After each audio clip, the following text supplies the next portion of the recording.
এখান থেকে আমরা একটা নিউ প্রজেক্ট নিব। New project.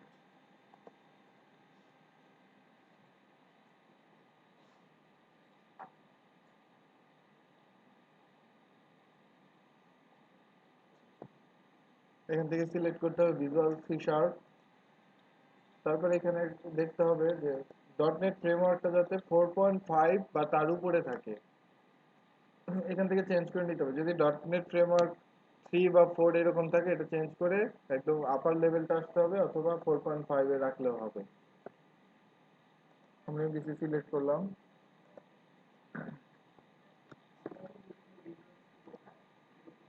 একই একই।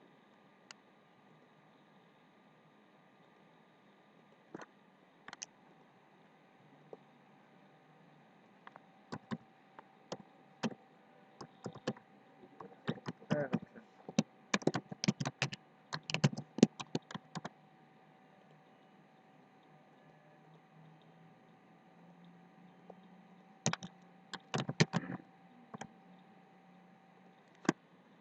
MVC SP dot net web application select করে ওকে। এখানে এসে বেশ কিছু জিনিস চেঞ্জ করতে হবে আপনাদেরটা। 2013-এ এখানে অল্প কয়েকটা অপশন দেওয়া আছে। এখান থেকে সিলেক্ট করতে হবে এমডিসি। আর শিওর। আর এখানে আরেকটা সিলেক্ট রাখতে হবে যে এমডিসিটা যাতে বাই ডিফল্ট সিলেক্টেড থাকে। এখান থেকে আমরা এমডিসি সিলেক্ট করে দিব। তারপরে এখানে আসতে হবে চেঞ্জ অথেন্টিকেশন। এখান থেকে আমরা আপাতত নো অথেন্টিকেশন ইউজ করব। অথেন্টিকেশনটা হচ্ছে মাইক্রোসফটের একটা লাইব্রেরি, যেটার মাধ্যমে ওই যে লগ ইন সিস্টেম রেজিস্ট্রেশন এগুলা করে রাখা আছে। আমরা আপাতত ওইটাকে বাদ দিয়ে নো অথেন্টিকেশন ইউজ করব।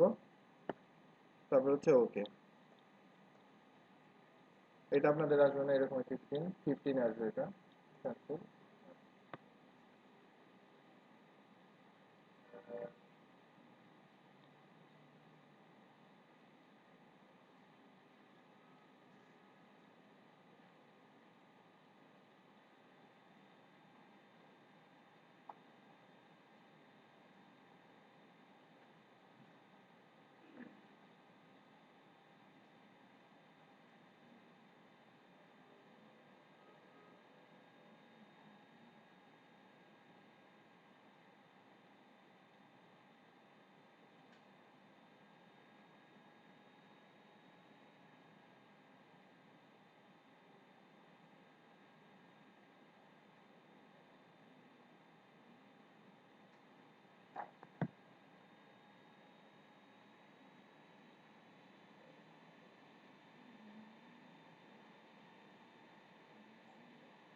এই যে একটা প্রজেক্ট রেডি করে দিল মাইক্রোসফট। আমরা এখন এটাকে রান করব। এখানে ব্রাউজারের নেমগুলো চলে আসবে আপনার পিসিতে, যে যে ব্রাউজারগুলো ইনস্টল করা। ক্রোমটা সিলেক্ট করে আমরা এটাতে ক্লিক করলে অ্যাপ্লিকেশনটা রান হবে।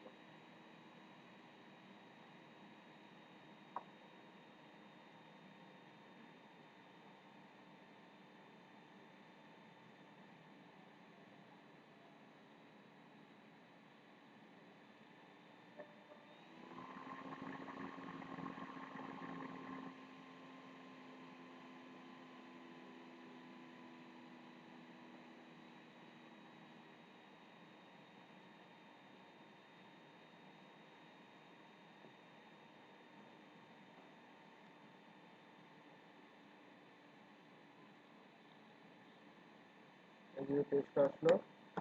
একটা ডিফল্ট কিছু দিয়ে একটা অ্যাপ্লিকেশন মোটামুটি রেডি করে দেয় আমরা যখন এমভিসি সিলেক্ট করে দিই। ওখানে মেনু বার আসছে, আমরা ক্লিক করলে অন্য পেজ ইনফরমেশনগুলো দেখতে পাই। ক্লিক হোম পেজে আসতে হলে এখানে একটা অ্যাপ্লিকেশন রেডি করে দিচ্ছি।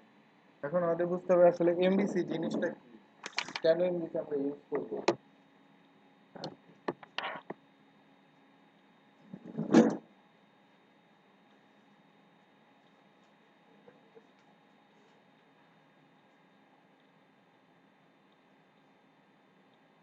এটা বলা হচ্ছে কন্ট্রোলার, যে সবকিছু কন্ট্রোল করবে।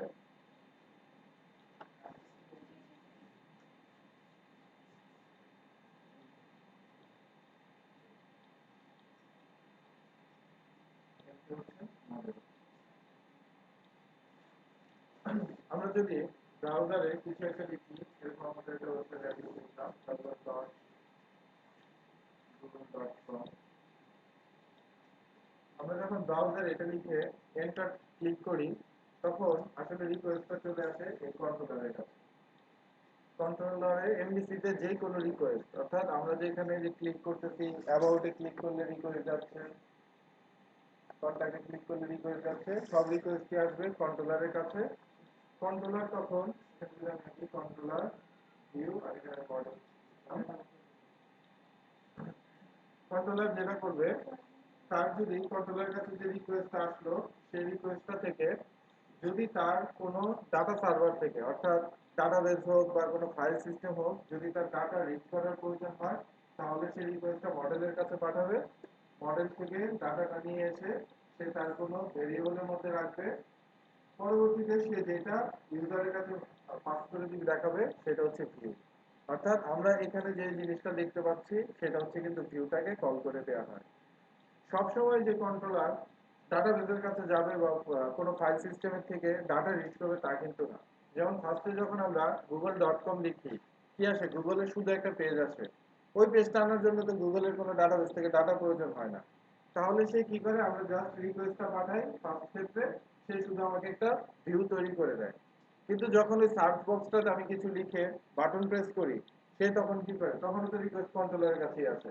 কন্ট্রোলার তখন তার ডাটাবেস থেকে ডাটাটা রিড করে নিয়ে একটা ভেরিয়েবলে লিখে পরে ভ্যালুটাকে সহ একটা ভিউ জেনারেট করে পাস করে দেয়। এটা হচ্ছে এমভিসির আর্কিটেকচার। ওয়েব আর ডেস্কটপ পার্থক্যটা বুঝতে হবে কাজ করার জন্য।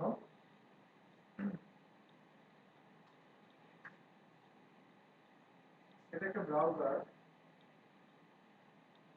এটা একটা সার্ভার। আমরা সবসময় ব্রাউজারে কোনো কিছু লিখে এন্টার বাটন ক্লিক করার সাথে সাথে একটা রিকোয়েস্ট সার্ভারের কাছে সেন্ড হয়, এটাকে বলা হচ্ছে রিকোয়েস্ট। সার্ভার তার বিভিন্ন মেকানিজমকে রান করার পরে আমাকে যেটা রিটার্ন করে ব্রাউজারে, সেটা হচ্ছে রেসপন্স।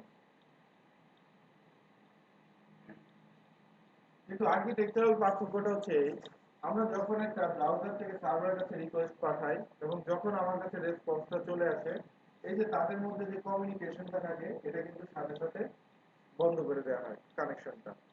আপনারা দেখেন, আপনার ব্রাউজারে কোনো পেজ লেখার পর একটা ওয়েব পেজ আসে, তারপর যদি আপনার নেট কানেকশন চলে যায়, তাহলে কি পেজটা অফ হয়ে যায়? পেজ কিন্তু অফ হয় না, পেজটা কিন্তু তখনও ওই অবস্থায় থাকে। কিন্তু একটা ডেস্কটপ অ্যাপ্লিকেশনের কথা চিন্তা করেন, আপনি অনেকগুলো ফর্ম বানাইছেন, ক্লিক করলে স্টুডেন্ট ফর্ম ওপেন হয়, ডিপার্টমেন্ট ফর্ম ওপেন হয়, যে কোনো একটা ডিপার্টমেন্টে ক্লিক করে ডিপার্টমেন্ট ফর্ম ওপেন করলেন, তারপর যদি অ্যাপ্লিকেশনটা অফ করে দেন, তখন কি ডিপার্টমেন্ট ইউআইটা থাকবে? থাকবে না, সাথে সাথে জিনিসটা অফ হয়ে যায়। তাহলে বোঝা যাচ্ছে ডেস্কটপটা হচ্ছে অল টাইম, ডেস্কটপের ক্ষেত্রে আমরা প্লে বাটনটা প্রেস করার সাথে সাথে অ্যাপ্লিকেশনে সব সময় স্ট্যাটাসটা ধরে রাখে, অল টাইম অ্যাপ্লিকেশনটা রান অবস্থায় থাকে। এই জন্য দেখবেন অনেক সময় আমাদের হয় না, একটা অ্যাপ্লিকেশন অনেকক্ষণ ধরে চলার পর অ্যাপ্লিকেশনের কারণে কি হয়, র্যাম পুরো ব্লক হয়ে গিয়ে অ্যাপ্লিকেশন অফ করে দিতে হয়। এর কারণটা কি হয়? কারণ অ্যাপ্লিকেশন অল টাইম এখানে রান অবস্থায় আছে। আর ব্রাউজারে কি হয়? রিকোয়েস্ট করবে, রেসপন্স করবে, সাথে সাথে কানেকশনটা অফ করে দিবে। এই এটার ফলে সুবিধাটা হচ্ছে কি, যে আমার যদি এট এ টাইম লাখ লাখ ভিজিটরও থাকে, তাহলে কি হচ্ছে, রিকোয়েস্ট করতে রেসপন্স করতে সার্ভার থেকে কিন্তু সাথে সাথে বিচ্ছিন্ন হয়ে যাচ্ছে। এতে কি হচ্ছে, সার্ভারের উপর লোড কিন্তু কম হয়ে যাচ্ছে। আর ডেস্কটপে কেন ওইভাবে করা হয়েছে? কারণ ওইটা সিঙ্গেল ইউজার অ্যাপ্লিকেশন, কারণ আপনি একজন মাত্র ইউজার ওটাকে ইউজ করতেছে। এখন এটা আমরা দেখলাম যে সার্ভার আর ওয়েব কিভাবে কাজ করে। তারপর আসি যে এমডিসিটা কেন আসলো ওয়েব টেকনোলজিতে। এমভিসি কিন্তু মাইক্রোসফটের আগে অনেকে তৈরি করছে। যেমন ফার্স্টে এমভিসি তৈরি করা হচ্ছে রুবি অন রেলসে, ওদের পরে এমভিসি তৈরি করা হচ্ছিল পিএইচপি তে, যেটা খুব পপুলার ছিল coding network framework. Coding network ফ্রেমওয়ার্কটা এখন পুরো ডেড ফ্রেমওয়ার্ক, সেটা এখন আর ইউজ করে না। তার পরবর্তীতে কোডিং নেটওয়ার্ক ফ্রেমওয়ার্কের খুব জনপ্রিয়তার পরে তখন মাইক্রোসফট তাদের এমভিসি প্যাটার্ন নিয়ে আসে। মাইক্রোসফট যেভাবে আসছে ধাপে ধাপে, মাইক্রোসফট ফার্স্ট নিয়ে আসছিল ওয়েব ফ্রন্ট। ওয়েব ফর্মটা কি? যখন এমভিসি গুলা অর্থাৎ ওয়েব ল্যাঙ্গুয়েজ গুলো জনপ্রিয় হওয়া শুরু করে, তখন মাইক্রোসফট থিঙ্কিং করে যে তাদের, মাইক্রোসফট কিন্তু মেইনলি ছিল কি ডেস্কটপ অ্যাপ্লিকেশনের জন্য মাইক্রোসফট ছিল বেস্ট অ্যাপ্লিকেশন ছিল। তখন মাইক্রোসফট থিঙ্কিং করে যে আমার ডেভেলপার গুলাকে যদি আমি এখন একটা নতুন ল্যাঙ্গুয়েজ বানিয়ে দিই তাহলে কি হবে, ওদেরকে আবার নতুন জিনিস শিখতে হবে। তাই তার থিঙ্কিংটা ছিল আমি এরকম একটা কিছু বানাবো যেটা দেখতে অনেকটা ডেস্কটপ অ্যাপ্লিকেশনের মতোই হবে।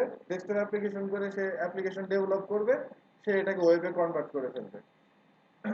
এই কারণেই ডেস্কটপ এখানে দেখেন ওয়েব ফর্মে কিন্তু আপনি অনেক কিছু ড্র্যাগ এন্ড ড্রপ করে বসাতে পারেন, ড্র্যাগ এন্ড ড্রপ করে বসান, তারপর যে বাটন ক্লিক করলে ইভেন্ট জেনারেট হয়। এমনিসিতে কিন্তু এগুলো পারবেন না। কিন্তু পরবর্তীতে যেটা দেখা যায় ওয়েব ফর্ম যেহেতু ডেস্কটপ আর ওয়েবের আর্কিটেকচারই পুরো আলাদা, এর জন্য কিন্তু মাইক্রোসফট এটা করার ফলে অনেক কিছু ঠিকমতো রান করা যায় না। সবচেয়ে বেশি প্রবলেমটা হচ্ছে মাইক্রোসফট ওয়েব ফর্মে পুরোপুরি ক্লায়েন্ট সাইডের জিনিসপত্রকে অফ করে দিচ্ছে। অফ করে দিতে কেন, আমাকে বলে যে তুমি এএসপি সিনট্যাক্স লিখো, কিন্তু এইচটিএমএল টাকেই হাইড করে রাখা। অথচ ওয়েবের মেন জিনিসটাই হচ্ছে এইচটিএমএল। ওই জায়গাটা হাইড করে রাখার ফলে সে এই জিনিসটা দিয়ে খুব ভালো অ্যাপ্লিকেশন ডেভেলপ করতে গেলে হিউজ হ্যাসেল পোহাইতে হইতো ইউজারকে। পরবর্তীতে মাইক্রোসফট এই সকল ঝামেলা দূর করার জন্য সবার মতো করে নিয়ে আসে হচ্ছে ASP.NET MVC। এবং এটা আনতে সে বাধ্য হয়েছে, কারণ আস্তে আস্তে ডেভেলপাররা এটা ছেড়ে অন্য দিকে সুইচ করা শুরু করে দিচ্ছে, এরকম একটা পজিশন চলে যায়। মাইক্রোসফটের এই পুরো টেকনোলজিটা ছিল কোন রকম হ্যাক দিয়ে ওয়েবের কাজ চালানোর জন্য একটা টেকনোলজি, তাছাড়া আর কিচ্ছু না। ঠিক আছে, খুব বাজে একটা আর্কিটেকচার। হ্যাঁ, ওয়েবের সাথে যায় না এরকম জিনিসপত্র দিয়ে কোনো রকম ভাবে ম্যানেজ করে এটাকে সে তৈরি করে রাখছে। তারপর এটা এখন এমডিসি, এটা পুরোটাই ওপেন, আপনি যে কোনো ভাবে এটাকে করতে পারেন। আর এমডিসি সবার প্যাটার্ন এক, আপনি রুবি অন রেলসে যে এমডিসি তে কাজ করে আসছে সে এখানে আসলেও কাজ করতে পারবে। এখন অ্যাপ্লিকেশন গুলা এমন ভাবে বানানো হচ্ছে সফটওয়্যার গুলা যাতে সবাই জিনিসপত্র ইউজ করতে পারে, সেম একই স্ট্রাকচারে মেনটেন করা হয়। কিন্তু তারপরও এই দুইটা জিনিসই শিখতে হবে। এর একটা কারণ আছে, সেটা হচ্ছে অনেক কোম্পানি আছে যারা প্রায় 8-10 বছর আগে একটা বিশাল বড় অ্যাপ্লিকেশন তৈরি করছে এটা দিয়ে, ওয়েব ফর্ম দিয়ে। এখন ওই কোম্পানি যদি তার লোক নিয়োগ করে, সে তো এমনিতে লোক নিয়ে কোনো লাভ হবে না, তার তার লাগবে হচ্ছে ওয়েব ফর্মের লোক লাগবে। এখন আর ওই অ্যাপ্লিকেশনটাকে এত দিন ধরে যে একটা অ্যাপ্লিকেশন কাস্টমাইজ হইতে হতে একটা ভালো স্ট্রাকচার আসছে, ওইটাকে এখন রাতারাতি এই ফর্মেটে আনা সম্ভব না। ইভেন ওইটা এখন ওইটাকে পিছনে যদি এখন 1 বছর সময় ব্যয় করে তাহলে হিউজ পরিমাণ তার টাইম লস হবে। আর টাইম কিল হওয়া কিন্তু ডেভেলপমেন্টে হিউজ পরিমাণ পেমেন্টের লস হওয়া। এই কারণে তারা ওই জায়গা থেকে বের হয়ে আসতে পারে না। আর নতুন যত অ্যাপ্লিকেশন তৈরি হয় সব অ্যাপ্লিকেশনই কিন্তু তৈরি হয় হচ্ছে এমভিসি দিয়ে। নতুন যারা দেখবেন যে সকল কোম্পানি নতুন শুরু হয়েছে বা নতুন ডেভেলপ অ্যাপ্লিকেশন ডেভেলপ শুরু করছে, তারা ডটনেট এর ক্ষেত্রে এমভিসি দিয়ে অ্যাপ্লিকেশন শুরু করে। এর জন্যই দুইটাই জানতে হবে।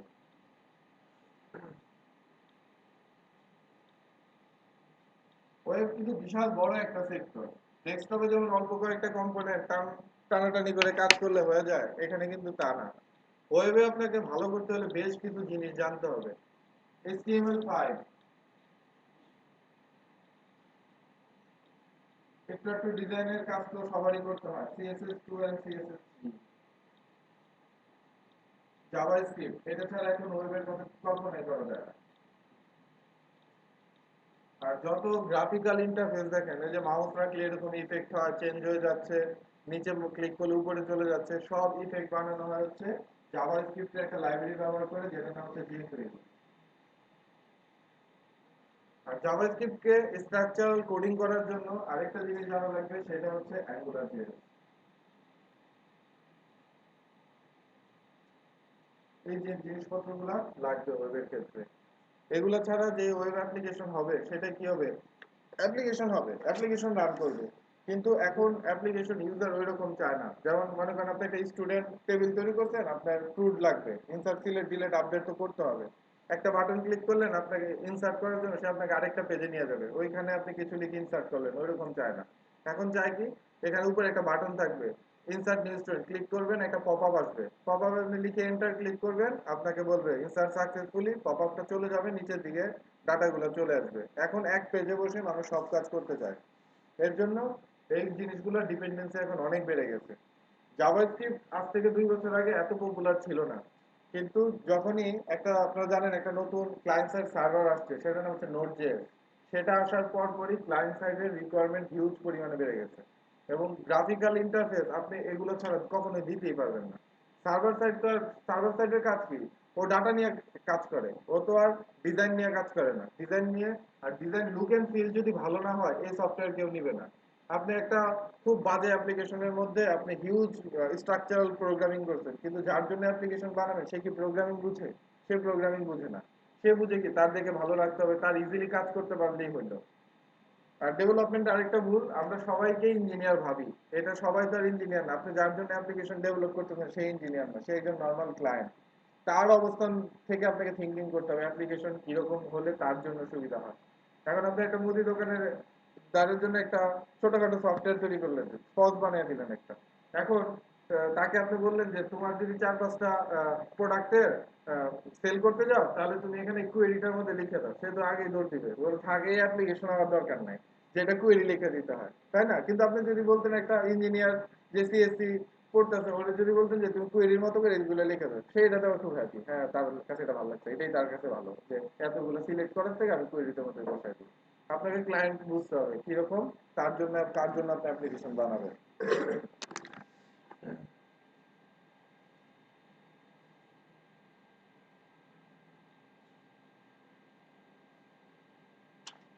আমরা দেখি এটা। এখানে দেখেন প্রথম যখন অ্যাপ্লিকেশনটা রান করা হয় তখন লোকাল হোস্ট আসছে। লোকাল হোস্ট কি আমরা জানি যে যে কোনো ওয়েব অ্যাপ্লিকেশনই রান করার জন্য একটা সার্ভার লাগবে। যারা পিএইচপি তে করেন তারা ওয়ান সার্ভার, জাভাতে করলে অ্যাপাচি টমক্যাট প্রয়োজন হয়, আর ডট নেটে হচ্ছে আইএস নামে একটা সার্ভার ইউজ হয়। এটা আপনি ভিজুয়াল স্টুডিও যখন ইনস্টল করছেন অটোমেটিক এটা ইনস্টল হয়ে আসছে। লোকাল হোস্ট, তারপর দেখেন একটা নাম্বার আছে এখানে, এটা হচ্ছে পোর্ট নাম্বার। পোর্ট নাম্বারটা আইএস যেটা করে, আপনি যখন অ্যাপ্লিকেশন রান দেন সে খুঁজে বের করে আপনার পিসিতে কোন পোর্টটা এখন খালি আছে, সেই পোর্টটার উপর বেস করে অ্যাপ্লিকেশনটাকে রান করে দেয়। এটা খুব একটা ভালো জিনিস, কারণ যারা পিএইচপি তে কাজ করছেন কখনো তারা জানেন যে স্কাইপ রান করলে ওয়াম বা জ্যাম চলে না। কারণ কি, এরা বাই ডিফল্ট একটা পোর্ট ধরে রাখে 80 নাম্বার পোর্ট, তখন আপনাকে আবার পোর্ট চেঞ্জ করতে হয়। ওই হিসাব থেকে কিন্তু এটা অনেক ভালো, আপনি যে কোনো পোর্ট নিয়ে পোর্টে কাজ করতে পারেন, যে কোনো অ্যাপ্লিকেশন রান করছে অন্য পোর্ট এই পোর্টটাকে সে ধরে ফেলছে, তখন আপনি যখন আমার অ্যাপ্লিকেশন রান করবেন দেখবেন এখানে আরেকটা পোর্ট আছে, ডাইনামিক্যালি সে পোর্টটাকে ম্যানেজ করে। তাহলে আমরা আরেকবার বলছি যে ব্রাউজারে আসলে যত রিকোয়েস্ট আসে সব রিকোয়েস্টই আসে হচ্ছে কন্ট্রোলারের কাছে। তাহলে অবশ্যই এখানে হোম নামে কোনো কিছু একটা থাকতে হবে কন্ট্রোলার টাইপে কন্ট্রোল করার জন্য। আমরা এখন কোডিং এর যদি দেখি,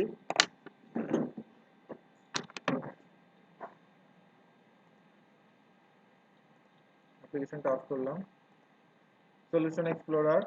এখানে দেখেন এমডিসি তে তিনটা ফোল্ডার, যে কোনো ওয়েব এমডিসি ম্যানেজ করার জন্য তিনটা ফোল্ডার থাকবেই, কন্ট্রোলার, ভিউ আর একটা হচ্ছে মডেল ফোল্ডার। কন্ট্রোলারের মধ্যে আমাদের যত কন্ট্রোলার গুলো আমরা এখানে লিখবো, যত এইচটিএমএল এর কাজ হবে সব আমরা ভিউতে লিখবো।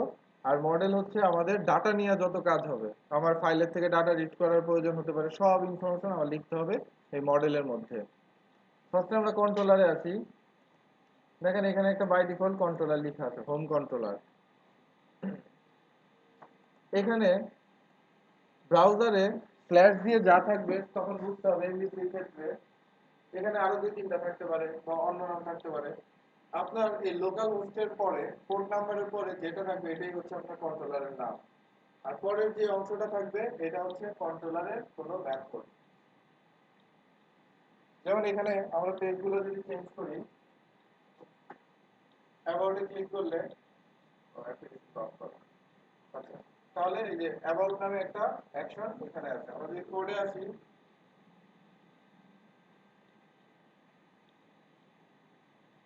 তাহলে দেখেন আমাদের কন্ট্রোলারের নাম হোম কন্ট্রোলার। এর মধ্যে এই যে অ্যাবাউট যে আমরা পেজ দেখছি, অ্যাবাউট অ্যাকশন কল করা, এটা হচ্ছে কন্টাক্ট, আর একটা অ্যাকশন কল করা। আমরা যে কোনো অনেকগুলো রিটার্ন টাইপ নিয়ে আমরা দেখছি, আপনাদের পুরো কোর্সে দেখছেন যে প্রিমিটিভ টাইপ, আবার কি হয় ইউজার ডিফাইন টাইপ। কিন্তু আরেকটা নতুন টাইপ দেখেন অ্যাকশন রেজাল্ট। অ্যাকশন রেজাল্ট আসলে কি, ওয়েব তো আসলে একটা ব্রাউজার তো সি শার্পের কোডও চিনে না, আবার পিএইচপি কোডও চিনে না। আপনি এগুলো কি করেন, ব্যাক এন্ডে কাজ হয় কিন্তু সে বাই ডিফল্ট আপনাকে কি রিটার্ন করে, এইচটিএমএল রিটার্ন করতে হয়। অ্যাকশন রেজাল্টের কাজটাই হচ্ছে আপনার কাজটা শেষ করার পরে সে পুরো জিনিসটাকে এইচটিএমএল এ রিটার্ন করে দেওয়াটাই হচ্ছে অ্যাকশন রেজাল্টের কাজ। না বলে দেন যেহেতু এটা একটা সুখবর।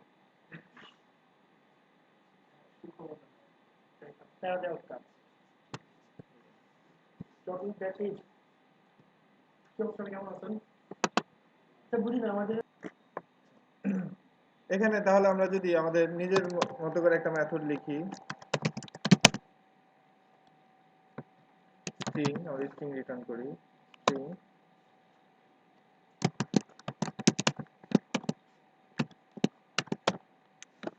Test written test method. তাহলে এই মেথডটা রান করার জন্য আমার ব্রাউজারে কি লিখতে হবে?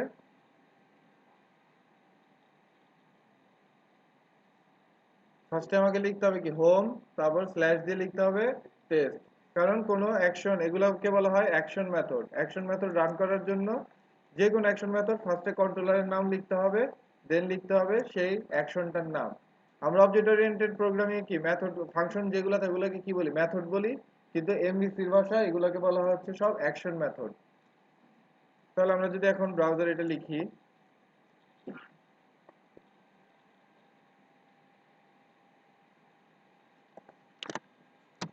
হোম, বড় হাতে ছোট হাতে এগুলো কোনো প্রবলেম না, আপনি যেটাই লিখবেন সেটাতেই হবে। টেস্ট, চলে আসছে হ্যালো টেস্ট মেথড। কিন্তু ইউজারকে তো আমি আসলে এইরকম মেসেজ দেখাবো না। ইউজারকে কি দেখাবো? ইউজারকে আমি সুন্দরভাবে ডিজাইন করে পেজগুলো দেখাতে হয়। এর জন্য আমাকে আসলে কল দিতে হবে কি, ভিউতে কোনো একটা কিছু লিখতে হবে। মাইক্রোসফট ভিউটা ম্যানেজ করার কোয়ালিটিটা খুব সুন্দর। যখনই সে একটা কন্ট্রোলার ক্রিয়েট করে, সেই নামে সে একটা করে ফোল্ডার তৈরি করে। যেমন হোম কন্ট্রোলার, এই যে হোম নামে কিন্তু ভিউর ভিতরে একটা ফোল্ডার রাখা আছে। আর এই প্রত্যেকটা অ্যাকশনের নাম ধরে একটা একটা করে ফাইল বানানো। যেমন এখানে দেখেন ইন্ডেক্স, অ্যাবাউট, কন্টাক্ট, এখানে তিনটা ফাইল পাওয়া যাবে, যে অ্যাবাউট, কন্টাক্ট, ইন্ডেক্স। আর আমি যে এখন এই নতুন একটা মেথড লিখছি টেস্ট, ফার্স্টে এটার আমি রিটার্ন টাইপটা চেঞ্জ করে দিলাম অ্যাকশন রেজাল্ট। আর এখান থেকে রিটার্ন করব হচ্ছে ভিউকে রিটার্ন করাবো, রিটার্ন ভিউ। এখনো কিন্তু ভিউটা তৈরি হয়নি। ভিউটা তৈরি করার জন্য করতে হবে কি, এটার যে কোনো পজিশনে থেকে right click, add view. Add ভিউতে যদি আমরা ক্লিক করি তাহলে আমাকে নাম বলতেছে যে নাম কি হবে। আমরা সবসময় এই ডিজাইনই ফলো করব, অ্যাকশনের নাম আর ভিউয়ের নাম সেম রাখবো। তাহলে আমাদের জন্য আসলে কোনো কিছু চেঞ্জ করা বা ওই ফাইলটাকে খুঁজে পেতে সুবিধা। আমরা এখানে অ্যাড বাটন ক্লিক করে দিলাম।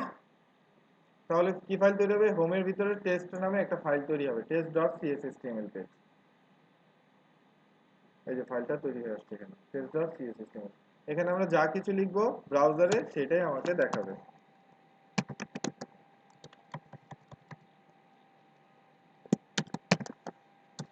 রিটার্ন হ্যালো টেস্ট, সেভ করলাম। একটা ডেভেলপার যখন কোনো অংশে কাজ করে, সে আউটপুটে কোনটা দেখতে চায়, সে মাত্র যেটা মডিফাই করছে সেটা কি ঠিক মতো রান করতেছে কিনা, সেটাও কিন্তু মাইক্রোসফট খুব সুন্দরভাবে ম্যানেজ করছে। যেমন আমি যদি এখন অ্যাপ্লিকেশনটা রান করি, সে কিন্তু বাই ডিফল্ট আমার হোম কন্ট্রোলারের টেস্ট মেথডকে রান করায় দিবে।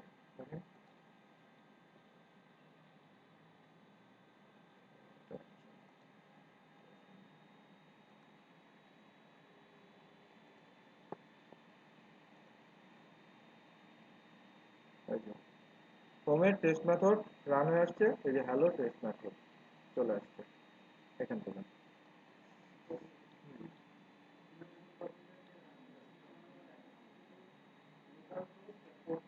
হ্যাঁ,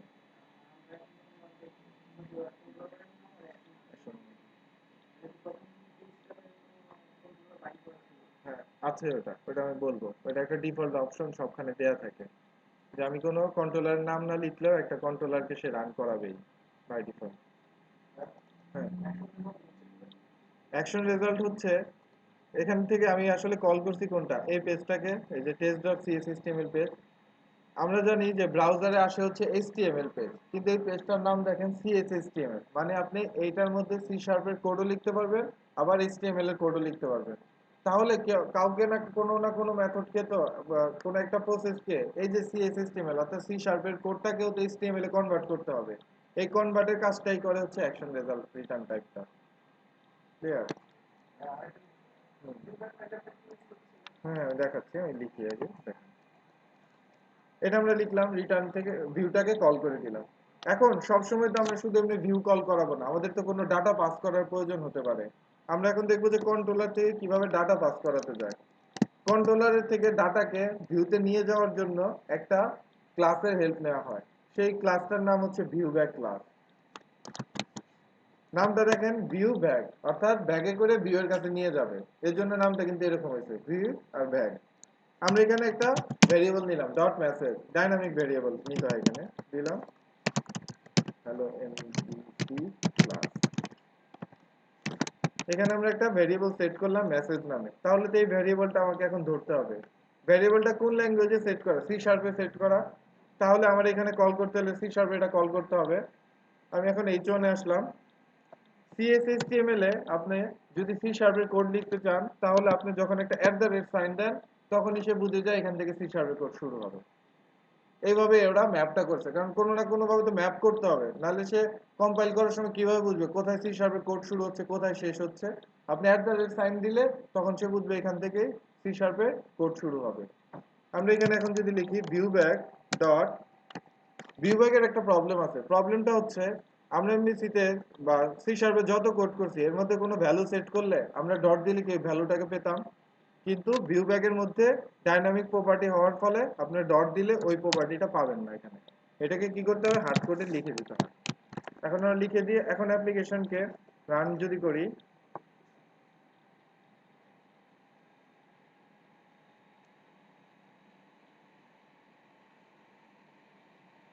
এই যে চলে আসছে হ্যালো এমভিসি ক্লাস। ক্লিয়ার? এটা আমরা এখান থেকে দেখলাম যে কিভাবে আমরা কন্ট্রোলারের থেকে ভিউ এর কাছে ডাটা পাস করতে পারি।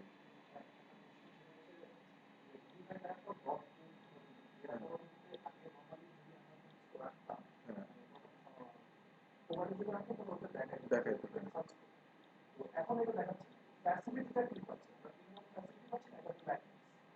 এটা হচ্ছে ওর স্ট্রাকচার, আপনার ডাটা পাস করে নিতে হবে ভিউ ব্যাগের মাধ্যমে। কিন্তু যদি আমরা আবার কোনো ক্লাস লাইব্রেরি বানাতাম, আমরা তো এখন এখানে কোনো নিজে ক্লাস লিখিনি, যদি ক্লাস লিখতাম তাহলে আমরা আবার ওই প্রসেসে পেতাম, ভেরিয়েবলকে পেতাম।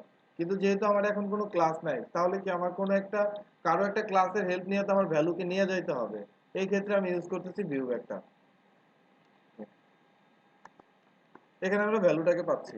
কিন্তু এখন জিনিসগুলো হচ্ছে বেশ কিছু জায়গায় আপনি দেখেন, এইখানে আমি জাস্ট শুধু একটা লিখাকে কল করছি viewback ডট মেসেজ, অথচ এখানে কিন্তু আরো ইনফরমেশন চলে আসছে। উপরে একটা মেনু বার আসছে, নিচে একটা ফুটার আসছে। তাহলে কোনো না কোনো জায়গা থেকে তো এগুলো আসতেছে। ফার্স্টে আমরা আরেকটা অপশন দেখি যে আমি যখন আমার অ্যাপ্লিকেশনটা বাই ডিফল্ট রান হয়, সে কিন্তু কোনো অ্যাকশন, কোনো কন্ট্রোলারের নামও লেখা নাই, কোনো অ্যাকশনের নামও লেখা নাই। তাহলে সে কিভাবে এই পেজটাকে রান করাচ্ছে? একটা অ্যাপ্লিকেশনের যেই জায়গাটা থেকে সেই কাজটা ম্যানেজ করে সেটা হচ্ছে এপিপি স্টার্ট রুট কনফিগ নামে একটা ফাইল আছে। এই ফাইলের মধ্যেই লেখা আছে ডিফল্ট হিসাবে সে কাকে রান করাবে। এখানে দেখেন এই যে বলে যাচ্ছে ডিফল্ট হিসাবে রান করবে হোমের ইন্ডেক্স মেথডটাকে রান করবে। আমি যদি এখানে চেঞ্জ করে দিয়ে বলতাম যে তুমি ডিফল্ট হিসাবে হোমের টেস্টটাকে রান করাও, এখন অ্যাপ্লিকেশন যদি আমি রান করি তাহলে কিন্তু এইটাই চলে আসবে, হোমের টেস্ট মেথডটা অটোমেটিক রান হবে।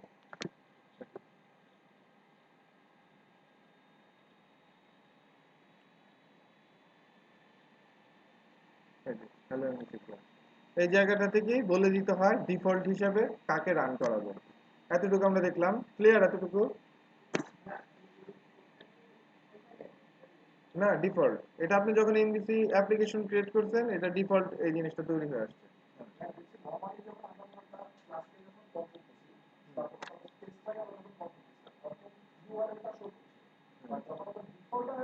হ্যাঁ, ডিফল্টে কখনো ইউআরএল শো করে না, কখনো করবে না। ডিফল্টের স্ট্রাকচারটা এটা, ডিফল্ট তার ভিতরে ইউআরএলটা ম্যানেজ করবে, সে আপনাকে কল দিবে না।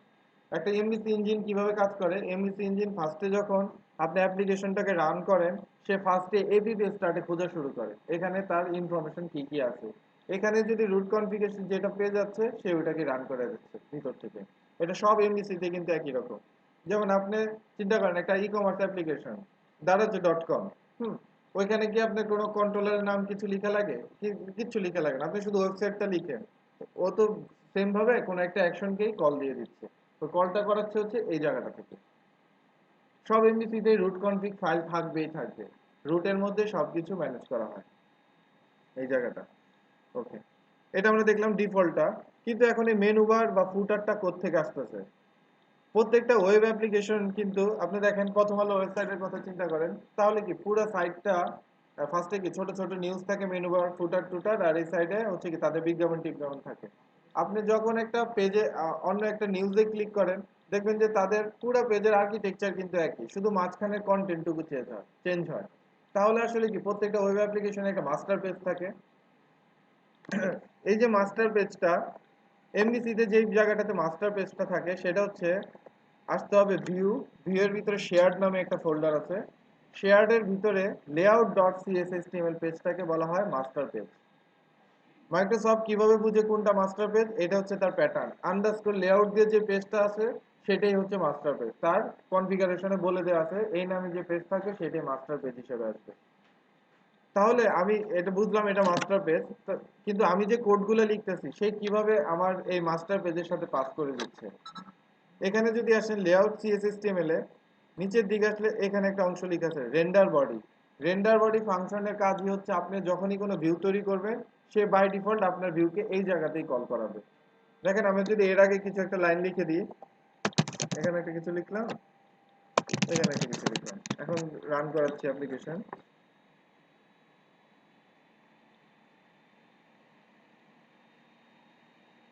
এই যে দেখেন আমার ওই লেখা, আমি যে দুইটা নর্মালি টেস্ট করার জন্য দিচ্ছি আসলে কি এই জায়গায় কিনা কাজটা হয়, দেখেন এটার পরে এই জিনিসটা হচ্ছে।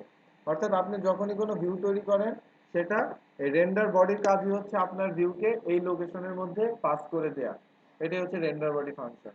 এই পেজের মধ্যেই কিন্তু আসলে সব ডিজাইনগুলো করে রাখা আছে। আপনি যে উপরে মেনু বার বা ফুটারটা দেখেন সেটা কিন্তু এই পেজের থেকেই আসে। আমরা যদি দেখি এই যে দেখেন হোম অ্যাবাউট কন্টাক্ট, এই যে মেনুতেও আসে কিন্তু একই জিনিস, হোম অ্যাবাউট কন্টাক্ট। ফুটারে দেখেন 2015 MyASP.NET অ্যাপ্লিকেশন। এটা যদি আমরা নিচে নামি, এই ডেট টাইম নাও MyASP.NET অ্যাপ্লিকেশন। কোনটা?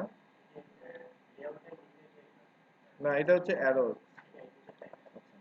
এটা হচ্ছে লেআউট হিসেবে ভিউ স্টার্টে বলে দিচ্ছে যে লেআউট হিসেবে ডিফল্ট লেআউট হিসেবে কাকে পাবে, এই লোক এই ইনফরমেশনটা এখানে বলে দিতে হয়। এখানে বলে দেওয়ার ফলেই কিন্তু আপনি দেখেন আপনার টেস্ট পেজে কিন্তু আপনি কোথাও বলেন নাই যে মাস্টার পেজের মধ্যে তুমি আমার কোডটাকে পাস করো।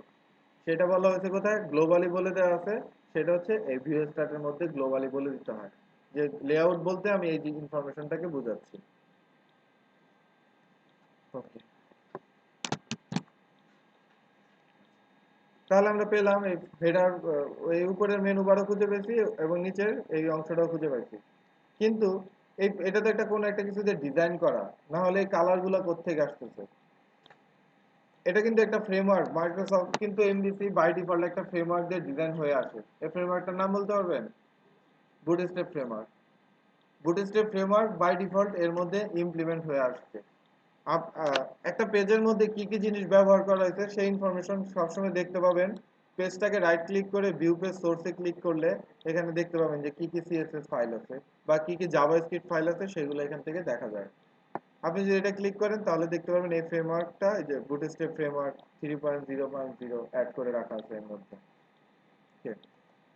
আচ্ছা, এখন আমার কথা হচ্ছে আমার এখানে দেখেন তাহলে আমার সিএসএস আমি উপরে দেখতে পাচ্ছি যে আমার হেড ট্যাগ যেখানে শেষ হচ্ছে তার উপরে হচ্ছে আমার সিএসএস গুলাকে কল করে রাখা। তাহলে আমার হেড ট্যাগ যেখানে শেষ হচ্ছে এখানে যদি আসি, দেখেন এখানে লেখা হচ্ছে script render, script style render আর স্ক্রিপ্ট রেন্ডার, কিন্তু এখানে কিন্তু হার্ড কোডের কোনো সিএসএস নাম নাই। যেই জায়গাটার মাধ্যমে যে এই জিনিসপত্রকে রেন্ডার করে এই ফাইলটা অবস্থান করে হচ্ছে এপিপি স্টার্ট ফোল্ডারে, এই বান্ডল কনফিগ। বান্ডল কনফিগের মধ্যেই আপনার সিএসএস এবং জাভাস্ক্রিপ্টের সব লিংকের লোকেশন এখানে দিয়ে দেওয়া আছে। কিভাবে ম্যানেজ করছে? আপনি নেমটা দেখেন কন্টেন্ট সিএসএস। আমরা এই ফাইলটাকে ওপেন করি, বান্ডল কনফিগ, এখানে অটো হাইড করে দিই। যদি সিএসএস অ্যাড করতে চান তাহলে লিখতে হয় নিউ স্ক্রিপ্ট বান্ডল। যদি জাভা যদি জাভাস্ক্রিপ্ট অ্যাড করতে চান তাহলে লিখতে হয় script bundle new, object create করতে হয়। আর জাভাস্ক্রিপ্ট সিএসএস অ্যাড করতে হলে তখন হচ্ছে স্টাইল বান্ডল। এখন নেমটার যদি মিলিয়ে আসি আমরা কন্টেন্ট সিএসএস, দেখেন এখানে এই যে কন্টেন্ট সিএসএস বলতে সে আপনি যখন এই নামটাকে সে পাচ্ছে, সে বাই ডিফল্ট রান করে দিচ্ছে দিচ্ছে হচ্ছে বুটস্ট্র্যাপ আর এই যে সাইট ডট সিএসএস কে। এই কারণেই আমাদের ভিউ পেজ সোর্সে আসলে আমরা এই যে দুটো লাইন দেখতে পাই। পরের অংশটা যদি আমরা দেখি, পরের অংশটার কথা বলা আছে বান্ডেলস মডার্নাইজার। তাহলে এখানে সেম ইনফরমেশনটা পাবেন। এই যে বান্ডেল মডার্নাইজার, এখান থেকে এই যে স্ক্রিপ্ট মডার্নাইজারের ফাইলটা লোড করা হচ্ছে। এর জন্যই আমরা এখানে আসার পর এই যে ফাইলটাকে খুঁজে পাচ্ছি। সেম ভাবে ফুটারেও একই কাজ করা হয়েছে, লেআউট ডট সিএসএসটিএমএল। এখানে দেখেন bundle J query, bundle bootstrap. আমরা যদি দেখি বান্ডেল জে কোয়েরি,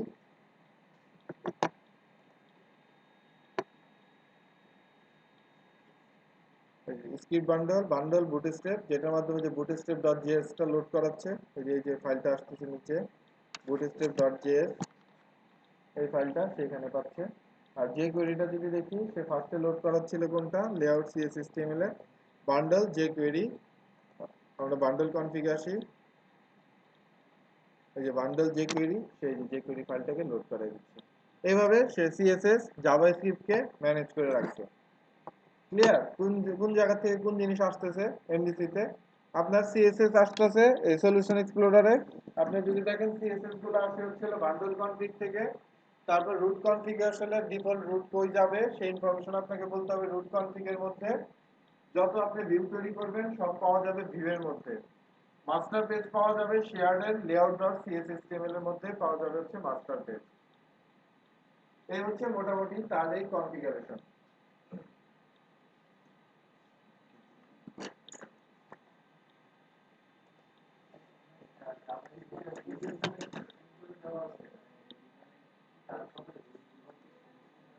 না না, আপনি নরমাল জাভাস্ক্রিপ্ট সিএসএস লোড করে রাখছেন, পরে আপনি কি কি কাজ করবেন এটা আপনাকে লিখতে হবে। ওই ওয়েব ফর্মের মতো না যে আপনি বাটন ক্লিক করলেন ও নিজে থেকে কোড জেনারেট করলো। এখানে কিন্তু দেখেন আপনার কিন্তু জেনারেট করার কিচ্ছু নাই, পুরো আপনাকে এইচটিএমএল সিএসএস জাভাস্ক্রিপ্ট ওপেন করা, আপনি নিজে লিখে নিতে হবে।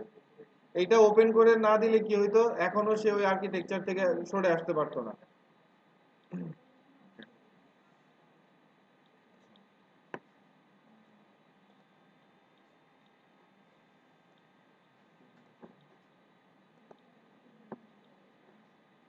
এমডিসি তে কাজ করার জন্য ফার্স্টে কিছু জিনিস কনফিগারেশন করে নিতে হয়। কি কি কনফিগারেশন করতে হবে? ফার্স্টে আমরা এই পেজটাকে আবার ভিউ পেজ সোর্সে দেখলে, বুটস্ট্র্যাপটাকে যদি ক্লিক করি, রান মাই অ্যাপ্লিকেশন,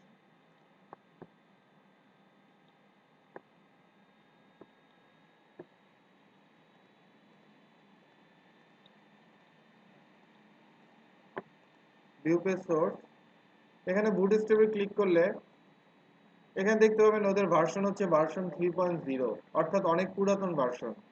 আমরা সবার ফার্স্টে কেউ এবং যে কোয়েরির ক্ষেত্রে একই অবস্থা, যে কোয়েরি ভার্সন হচ্ছে 1.10, কিন্তু বর্তমানে মার্কেটে চলতেছে 2.1.4। তাহলে আমাকে এগুলো আগে আপডেট করে নিতে হবে। আপডেট আমরা করার জন্য একটা লাইব্রেরির হেল্প নিব। মাইক্রোসফটের প্যাকেজগুলো ম্যানেজ করার জন্য একটা সাইট আছে, সেটার নাম হচ্ছে নুগেট।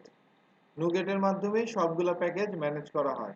এখন আমরা ফার্স্টে এগুলোকে আপডেট করব। আমরা দেখিনি যে বুটস্ট্র্যাপ বর্তমানে কি ভার্সন চলে। বুটস্ট্র্যাপে ক্লিক করলাম, দেখেন এখন চলতেছে 3.3.5, অনেক আপডেট ভার্সন। আমরা নুগেটে লিখবো নুগেট বুটস্ট্র্যাপ, এই লাইনটা লিখলেই নুগেট লাইব্রেরিতে সে আমাকে ওই পেজে নিয়ে যাবে যেখানে এটার ইনফরমেশনটা দেওয়া আছে। আমরা এটাকে ক্লিক করলাম, এই যে লাইনটা দিছে পিএম মানে হচ্ছে প্যাকেজ ম্যানেজার। প্যাকেজ ম্যানেজারে আমি যদি এই লাইনটা লিখি, সে বাই ডিফল্ট আমার পুরাতন বুটস্ট্র্যাপকে ফেলে নতুন বুটস্ট্র্যাপকে অ্যাড করায় নিবে। আমরা এই লাইনটাকে কপি করলাম, অ্যাপ্লিকেশনকে অফ করে নিতে হবে। অ্যাপ্লিকেশন রান অবস্থায় যদি আপনি নুগেটকে রান করান, তাহলে দেখবেন যে আপনার ওই প্রজেক্টটা পুরোই বাদ, আবার নতুন করে কাজ করতে হবে। এটা থেকে বাঁচার জন্য কি ইউজ করা যেত? মনে করেন আমি এতটুকু কাজ করছি, ভুলে আমি একটা কিছু রান করাই দিচ্ছি, কিন্তু আমি কোনোভাবে পুরানো অবস্থায় যেতে পারতেছি না, তখন হ্যাঁ, আমরা যদি গিট ব্যবহার করতাম। এর জন্য আমাদের সিঙ্গেল কোনো পেজেও যদি আমরা কাজ করি, আমরা সবসময় গিট ব্যবহার করব। গিট ছাড়া আমরা কোনো কাজ করব না। গুড প্র্যাকটিস সবসময় গিট। আপনাদের গিটের তো মানে ভিডিও টিডিও দিছে কিছু।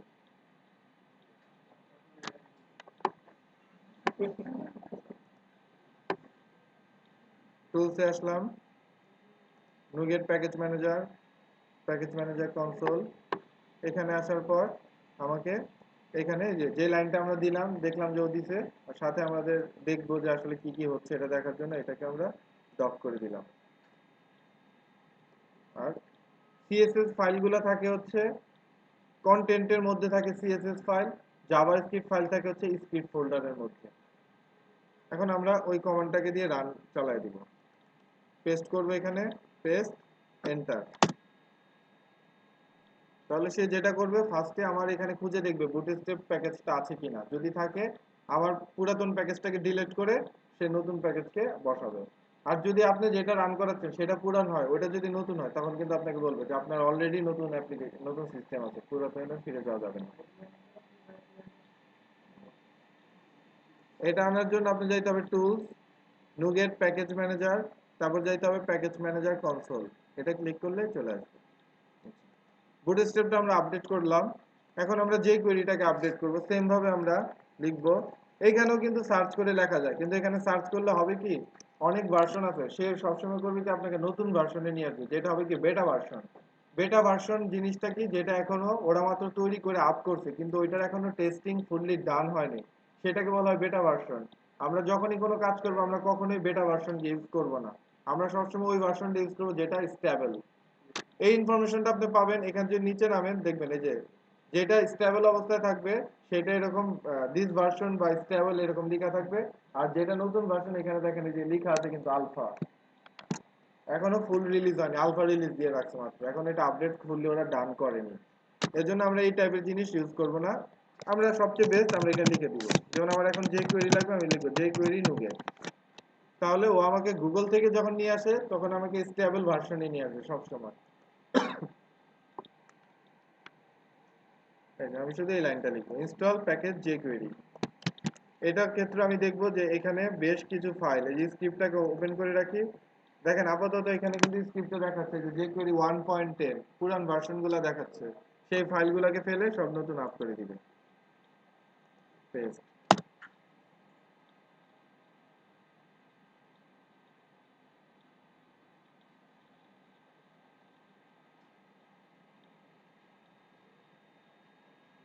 এই যে অটো, একদম অটোমেটেড, পেলে ফেলে দিবে তারপর নিয়ে আসবে।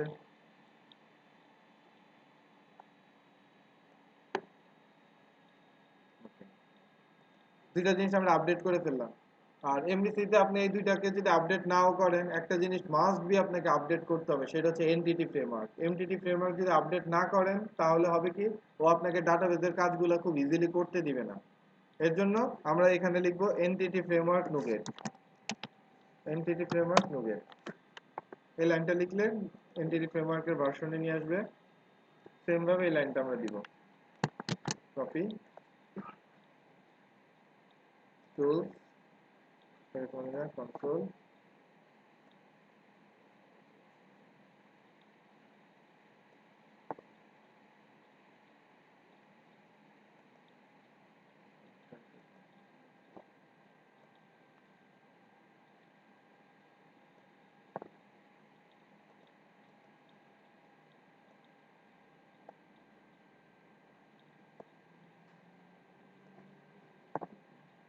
এখানে আমরা লাইনটা লিখে দিলাম, কন্ট্রোল ভি পেস্ট করে দিলাম, ইনস্টল প্যাকেজ এনটিটি ফ্রেমওয়ার্ক।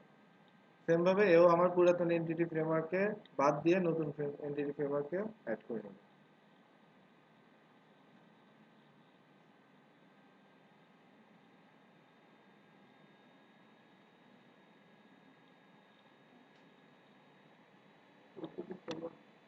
হ্যাঁ, কাজের সময় দেখবো, ওর আগে ইনস্টল করে নিলাম। অ্যাপ্লিকেশন রান করি এখন আমরা।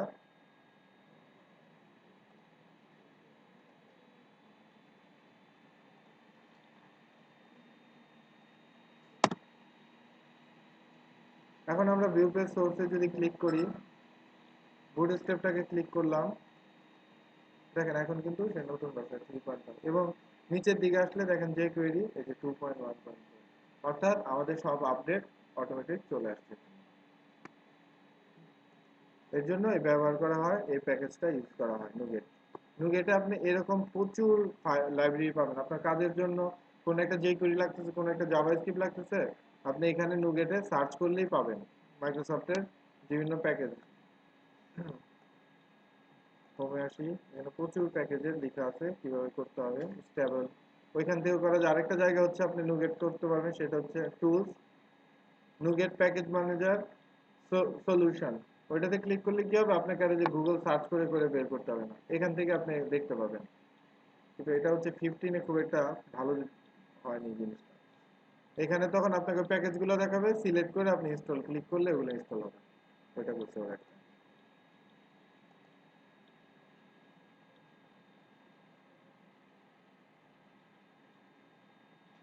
সার্চ দিলে পাওয়া যাবে, ওইখান থেকে শুধু বাটন দিয়ে দিবে একটা করে, ক্লিক করবেন, ইনস্টল হবে। একসাথে আপডেট করলে কি হবে, এরকম আরো অনেক লাইব্রেরি আছে যেগুলো আসলে আমরা এখন আপডেট করি না। এখন আপডেট দিলে কি হবে, আপনার পুরোটা আপডেট করতে গেলে এমন হবে কোনোটার সাথে কনফ্লিক্ট হয়ে ঠিকমতো কাজ করবে না, এরকম হতে পারে এবং অনেক সময় লাগবে। কারণ এখন এই আপনাদের যেটা ইউজ করছেন 2013, এরপরে তো এটা তো অনেক আগে, এরপরে তো আরো অনেক ডেভেলপ হয়েছে। ওগুলো আপডেট নিতে গিয়ে সে দেখা যাবে যে অনেক ফাইলই আছে যেটা 2013-এ হয়তো চলতেও না পারে। এই জন্য আমরা সবকিছু আপডেট করব না।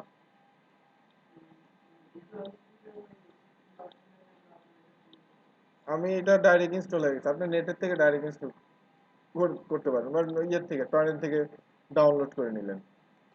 এতটুকু ক্লিয়ার, আমরা যে এতটুকু কোড করলাম, কোথায় কি আছে, কিভাবে জিনিস কেউ ম্যানেজ করছে, সেই জিনিসপত্র এখানে বলে দেওয়া আছে। আরেকটা আমরা যদি কোড করি,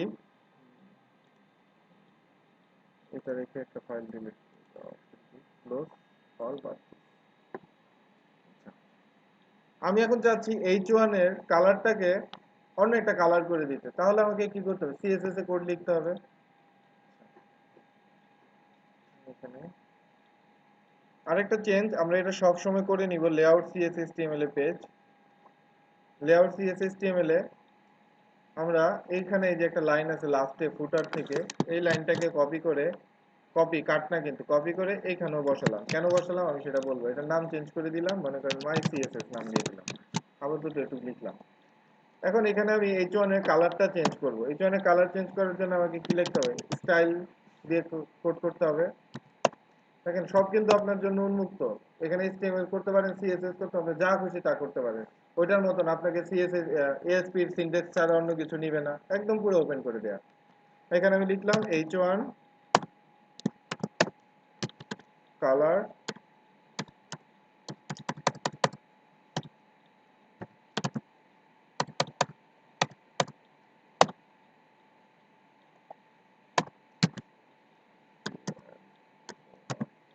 কালার গ্রিন, গ্রিন কালার করে দিলাম, সেভ করলাম। এখন যদি আমি পেজটা রিফ্রেশ দিই, অবশ্যই আমি H1 এর যে কালারটা সেটা গ্রিন পাবো, গ্রিন কালারে আসছে।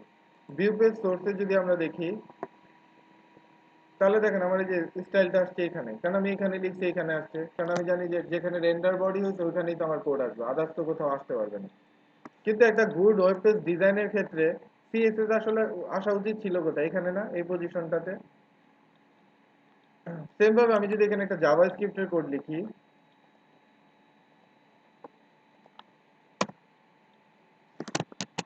জাভা স্ক্রিপ্টের কোড কিভাবে লিখে, স্ক্রিপ্ট দিয়ে লিখতে হয়। স্ক্রিপ্ট দিয়ে আমি এখানে একটা ফাংশন কল করলাম জাভা স্ক্রিপ্টের, অ্যালার্ট ফাংশন, হ্যালো ওয়ার্ল্ড, এই ফাংশনটা কল করলাম,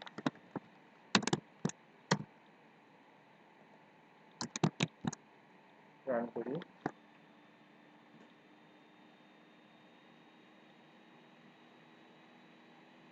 হ্যালো ওয়ার্ল্ড লিখে আসছে, কল করি। ভিউ পেজ সোর্সে যদি আমরা দেখি, তাহলে দেখেন আমার স্টাইলটা আসছে এই জায়গাতে, স্ক্রিপ্টটা আসছে এই পজিশনে। কিন্তু একটা গুড ওয়েব ডিজাইনের ক্ষেত্রে স্টাইল সিএসএস অংশটুকু কোথায় আসা উচিত ছিল, এই পজিশনে, এবং জাভাস্ক্রিপ্ট অংশটা আসা উচিত ছিল কোথায়, এই অংশে। আগের ওয়েব অ্যাপ্লিকেশনগুলো দেখবেন জাভাস্ক্রিপ্ট কিন্তু হেড ট্যাগে আপ করা হতো, হেডের আগে জাভাস্ক্রিপ্ট সিএসএস সব অ্যাড করে দেওয়া হতো। কিন্তু নতুন অ্যাপ্লিকেশন যা দেখবেন সব কিন্তু জাভাস্ক্রিপ্ট বডি ট্যাগ যেখানে শেষ হয় তার আগে লিখতে হয়। এতে কি হয়, ওয়েব পেজ অনেক বেশি ফাস্টার হয়। এর জন্য আমরা সবসময় জাভাস্ক্রিপ্ট কোডকে বডি ট্যাগের যেখানে শেষ হচ্ছে তার আগে দিব, আর সিএসএস কোডকে আমরা সবসময় হেড ট্যাগের মধ্যে দিব। তাহলে এখন কোনো না কোনো ওয়েতে তো আমার এই সিএসএস কোডটুকুকে উপরে পাঠিয়ে দিতে হবে। এটার জন্য আমরা লেআউট সিএসএসটিএমএল এ যদি আসি, এখানে দেখেন একটা কোড কিন্তু আমি কপি করে নিয়ে আসছি, যেটা নাম হচ্ছে রেন্ডার সেকশন। অর্থাৎ আমি চাইলে এইখানে আমার কোডকে অ্যাড করাতে পারি সেকশনের মধ্যে। এই সেকশনের নাম দিয়ে রাখছি আমি মাই সিএসএস। এরকম আরেকটা সেকশন আছে কোথাও ফুটারের মধ্যে, যেটার নাম দেওয়া হচ্ছে স্ক্রিপ্ট। এখন আমার এইচটিএমএল কোডকে উপরে পাঠাবো আর সিএসএস কোডকে নিচে পাঠিয়ে দিব। কিভাবে পাঠায় দেখেন, এখানে আমি @সাইন কল করে সেকশন লিখলাম। সেকশন মানে আমি কোন সেকশনে পাঠাতে চাই। স্পেস দিলে দেখেন আমি যেখানে দুইটা সেকশন বানিয়ে আসছি ওই দুইটা সেকশনের নামই কিন্তু আসছে। মাই সিএসএস টা সিলেক্ট করলাম। আমার সিএসএস কোডটুকুকে এখান থেকে কাট করে এই ব্র্যাকেটের মধ্যে পাস করে দিব। সেম ভাবে জাভাস্ক্রিপ্ট কোডের জন্য @সেকশন স্ক্রিপ্ট লিখলাম। আমার এই কোডটুকুকে কাট করে এখানে পাস করে দিলাম। সেভ। এখন অ্যাপ্লিকেশনকে যদি আবার রান করি,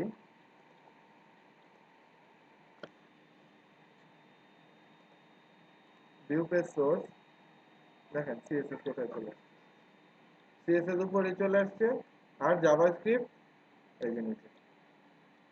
অর্থাৎ ওই পেজে বসে আমি খুব স্ট্রাকচারাল ওয়েব পেজ কাজ করতে পারি, একমাত্র এমভিসিতে এটা পারা সম্ভব। এটা কিন্তু সব এমভিসিতে আছে, সব এই প্যাটার্নটা। ওয়েব ফর্মে তো এটা করা যেত না, যে আমি একখানে বসে আরেকখানে কোড পাঠানো তো সম্ভব না। এখানে আপনি যেই কোনো জায়গাতে আপনার প্রয়োজন মতো সেকশন বানিয়ে বানিয়ে কোড পাস করতে পারেন। যেমন আমার এখানে দেখেন, এখানে কিন্তু উপরে এই সেকশনটা ছিল না, আমি এরকম একটা সেকশন বানিয়ে নিছি যে আমার যত সিএসএস আমি এই লোকেশনে পাস করাবো। ওই সেকশন একটা বানিয়ে রেখে আমি ওই সেকশনকে কল দিয়ে দিচ্ছি। এমন অনেকের ওয়েব অ্যাপ্লিকেশন হয় না, বিভিন্ন পেজে যে সাইড বারে এখানে বিভিন্ন ইনফরমেশন গুলো আলাদা। তাহলে আপনি কি করবেন, এই পেজে আসছি আমি, আপনি এই সেকশন কল করে এই ইনফরমেশন পাস করে দিন, তাহলেই তো হয়ে যাচ্ছে। ক্লিয়ার? আমরা যতটুকু বললাম এমবিসিতে একদম বেসিক জিনিসপত্রগুলো আমরা দেখলাম, যে কিভাবে কোথায় কি রাখা হয়েছে, তার ডিজাইন আর্কিটেকচারটা কি, আমার জিনিসপত্রকে আমি কিভাবে ম্যানেজ করবো এমবিসির মধ্যে।